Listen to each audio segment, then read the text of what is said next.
Bago tayo magpatuloy sa video ko ngayon, ay shoutout muna sa tatlo nating kababayan. Unahin ko to si Team Riopil Loop. Pa-shoutout Kuya Pinong, sana masilik na sa next massive selection. God bless always. Tiwala lang kabayan, samahan ng dasal at pasasahan ba't magkaka-employer din kayo pero hindi kayo sabay-sabay. At pangalawa ay si Richard Maravillas. Pa-shoutout din idol, nagka-approval na din po ako. Uy, nagka-approval na si kabayan. Lagi akong waiting sa video mo idol. Nanganak lang asawa ko kahapon kaya now ko lang napanood na maigi yung video mo habang nabiyahe ng joyride. Salamat kabayan at congrats sa inyong dalawang mag-asawa dahil mabuti at nakaraos at nakapanganak ng maayos yung asawa mo. At pasasambat magkaka-employer din kayo sa mga lalaki. Hindi lang natin alam, basta matyaga lang kayong maghihintay at hanggat may approval ay may pag-asang magka-employer. At pangatlo ay si Christian Santo Domingo. Pa-shoutout sa next video kuya, ginawa ko yung advice mo para ma-motivate ako. Iniisip ko yung mababago sa buhay ko kapag nakapag-Korea na. O yun, di ba? O, at nandiyan na nga tayo. Ang video ko ngayon ay para dun sa mga EPS aspirant na nag-a-apply dito sa South Korea, mga nag-aaral ng Korean language at mga naghihintay ng employer. At ang pinaka-video ko talaga ngayon ay para dun sa mga nag-aaral pa lang ng Korean language at yung iba ay tinatamad ng mag-aral at dumadating talaga sa punto ng ganyan. Sa akin no, dumating din ako sa punto ng ganyan na tinatamad akong mag-aral at pinaka-dahilan dyan ay siyempre, wala pang registration para sa EPS topic exam. Siyempre, medyo tatamarin ka dyan. Isa pa, kung sakaling next year matuloy yung registration para sa EPS topic exam, halimbawa magkaroon ng registration next year ay mga February, anong buwan pa lang ngayon, di ba?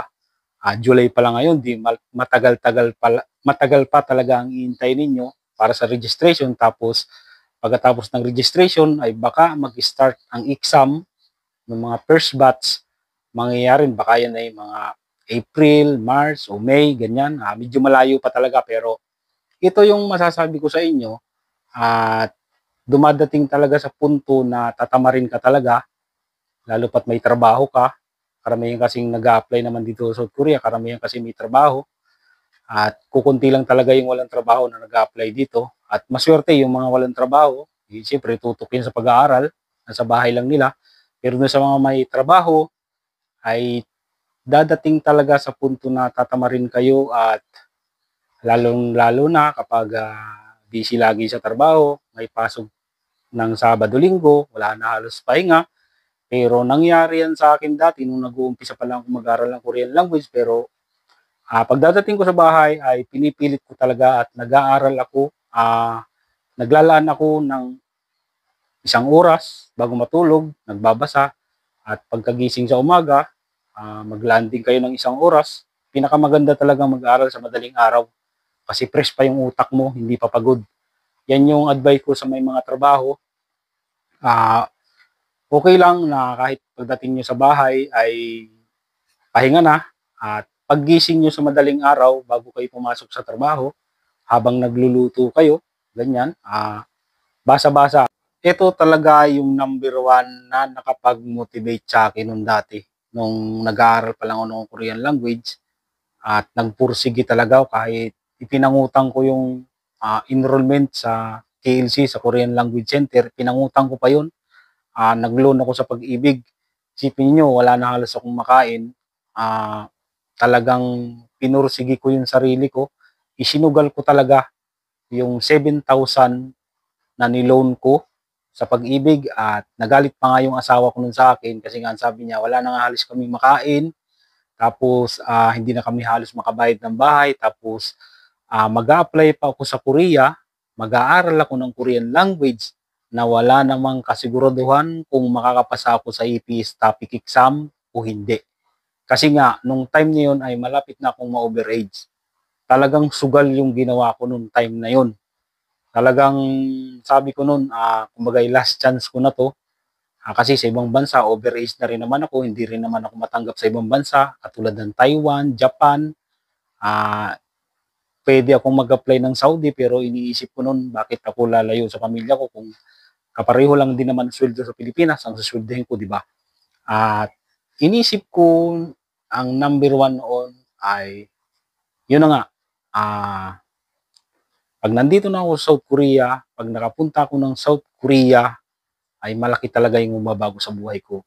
Inisip ko noon, yung pamilya ko, kahit nandito ako sa South Korea, makakakain sila ng masarap, makakapagpundar na ako ng lupa't bahay, at hindi na ako mangungupahan. Napakahirap talaga ng mangupahan mga kabayan, lalo pat ang sweldo mo, pumapatak lang ng mga kinsenas katapusan ay mga 6,000, 7,000, ganyan dati sa amin noon, sa akin noon, nung time na 2015, 2016, ganyan. At lagi na lang bang ganito, wala ba akong gagawing paraan para man lang kami umangat kahit konti sa buhay. Yung kakainin namin ay pagkatapos mong kumain, ay isipin mo na kung paano ka ulit didiskarte ng makakain ninyo kinabukasan. At pagdating ng sweldo, bayad, tapos kinabukasan, utang na ulit.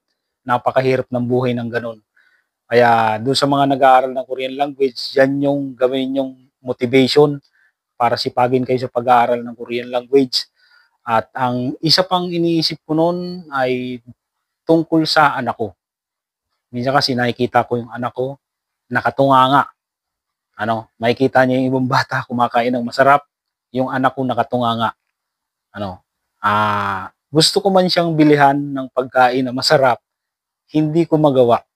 Isa pa, paano ko mapapag-aral ng mabuti yung anak ko? Paano ko mapapag-aral ng college yung anak ko kung sa Pilipinas lang ako magtatrabaho? Ayaw kong maranasan ng anak ko yung naranasan ko dati. Kaya nga ito, kahit high school lang yung natapos ko o natapos ninyo doon sa mga nag-aaral ng Korean language, ay ito yung paraan para umangat sa buhay. Itong pag-a-apply sa South Korea. Dahil sulit talaga yan kapag nandito na kayo sa South Korea. Ika nga ng iba, kahit hindi ka nakatapos ng college, kahit hindi ka nakatungtong ng college, nakapunta ka naman ng Korea. Kumbaga, malaking achievement mo na sa buhay mo yan, yung makapagtrabaho ka dito sa South Korea, na pag-uwi mo ng Pilipinas, benefits pa lang, ay milyonaryo ka na. Isipin nyo, makakabili ka ng lupa't bahay, makakabili ka ng sasakyan, magkakaroon ka ng pera sa bangko, makakabili ka ng cellphone, makakabili ka ng motor, kapag nakapagpundar ka na ng lupa't bahay, yung bahay mo sa Pilipinas, pag uwi mo, kumpleto na ng gamit, may refrigerator, may TV na malaki, may aircon ng kwarto, maalwan ng buhay ng pamilya mo, ng asawa mo at anak mo. At isa pa, yung mga nangmamaliit sa inyo, yung mga nangungutya sa inyo, yung mga idinadown kayo pababa, yan yung number one na gawin ninyong motivation na kapag nandito na kayo, ay mapapatunayan ninyo sa kanila na mali lahat ang sinasabi nila. Tandaan, kapag nandito na kayo sa South Korea, ay huwag ninyong kakalimutan yung mga plano ninyo sa buhay nung nasa Pilipinas pa lang kayo.